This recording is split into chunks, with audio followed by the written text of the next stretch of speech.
resolutions. Some of those resolutions may include increasing your financial standing or having a better budget.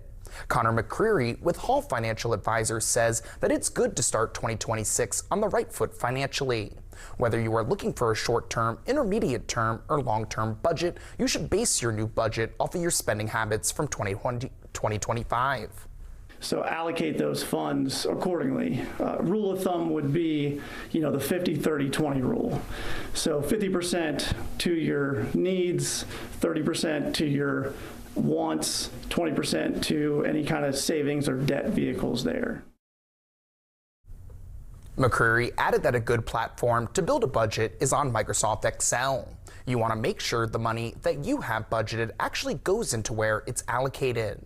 The budget could help pay off debts, which may help those who are in default with their student loans. Get a hold of your loan servicer as immediately as possible. See what options they have, what kind of savings plans they have, whether it's an income plan.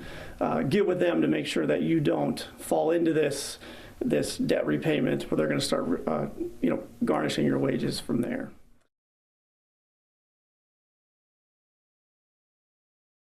He added that all situations are different, but make sure to continue saving what you can while repaying the loans. He also said to celebrate the wins of repaying debt regardless of size. More financial tips regarding budgeting for the new year and student loan navigation can be found on our website, WTAP.com.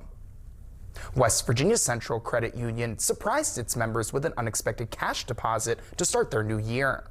Over the last 6